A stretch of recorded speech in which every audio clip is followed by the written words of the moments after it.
Hello everybody, and welcome back to another video. So, in this video, we are going to be breaking down how exactly you can beat the Imperior Nightmare Mode raid every single time. Now, this one is a little bit different than years past, as this one is slightly... I don't know, you can't really use an ignorant user, as this one pretty much hits all of them. So, for the setup we have to get our Imperi burst here, we're going to be leading with Gloves, Harvesect, and we're going to click Parasitize until we die. Then we're going to go into Dieborg to go for Square 1 to reset all the battle effects, Far Enchantment if we can, then Poison if we can. You really only need to be clicking Square 1. And if after all those moves are clicked, you start Baneful Bashing. And then we'll have Terra Claw as our last resort, which is going to be dealing the rest of the damage to take down the Imperior. So yeah, this one should be pretty simple. We're just going to host a lobby here. And as you can see, we have all of our stuff ready, and we are just going to go. Now, I'm going to do this step by step, but as you can see, we get transported into the underworld for this fight, which I find quite ridiculous. But yeah, this is going to be fun. It should be incredibly simple to do, though. Also, we do have specialty gloves and max attack on both of our main damage dealers. The TPs don't matter all that much, though. As long as you have max attack and max health, you should be able to get this. But yeah, we're just going to click Parasitize constantly. And as you can see, we take majorly reduced damage because we claw resist that. Venom Chomp from this NIGHTMARE comes out. Thank you, Jake, from Loomian Legacy. Really helping us there. Now, yeah, this one... Unfortunately, this raid is going to take a lot longer than previous ones, just because you can't really use an ignorant user. But yeah, Harvesect can pretty much get this thing down to a bar on its own. It's just going to take a little while. But the strategy is very simple. You just parasitize, you beat them up, and it is incredibly easy. Unfortunately, our melee defense gets lowered, but if I recall, it doesn't have anything that really hits us really that bad. So, we're going to parasitize. Savage Horn comes out, which, yeah, as you can see, we are just not taking any damage. And we're just blowing it up. So I guess, yeah, we're getting about half every time. But when it gets a defense boost, that's when it's going to get a little bit more annoying. But hopefully Jake decides to start clicking Gamma Pulse. It does have Primal Slash, though, which is why Harv can't exactly beat it on its own. But it is one of the best things to use in this raid. But yes, keep beating it up. It's also T-posing, because they haven't fixed the model of it. Which I find kind of funny.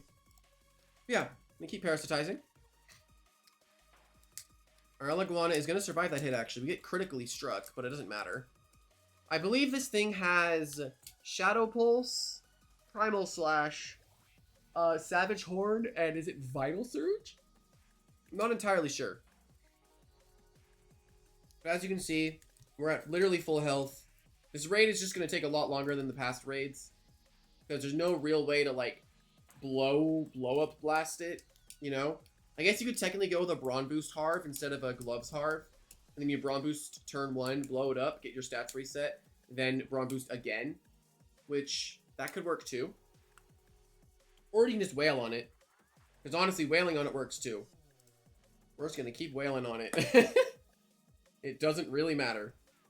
Yeah, Savage Horn just doesn't deal damage. And every time we hit it, we're going to get a lot of our health back. I do like the background of this place, though. It is very pretty. Thank you for clicking Searing Steel and not your Fire-type move to break the bar. Thank you, Jake. You're awesome. Shadow Pulse comes out. Seer Knight Livin'. Parasitize. Taking down the Imperior's bar. But as you can see, yeah, Harv is just soloing this easily. We're literally just clicking Parasitize. Now it's going to take even longer because he just got a defense boost. And a tank. But Seer Knight should break the tank. So now we can deal even more damage. But yeah, once we can get to Dieborg, we can reset all the defense boosts. We pretty much just want to get down to the last bar. So the last bit of stats it could possibly get are gotten. Right? But yeah, we're doing majorly less damage as it got plus in its defenses. But it's completely fine. If we can get a burn with Searing Steel, that'd be cool. But I don't think Searing Steel can burn, actually. But yeah, Vital Surge comes out, taking down Seer Knight. It is just us left in the raid, as Jake is pretty much useless. Because he doesn't know how to click super effective moves. He only knows how to click neutral moves, because Jake is useless. But yeah, despite us not dealing that much damage to it, we are still getting a lot of health out of it. Shadow Pulse, we take nothing. We are completely vibing. Parasitize comes out. Bap. Very, very solid. Go for another Parasitize.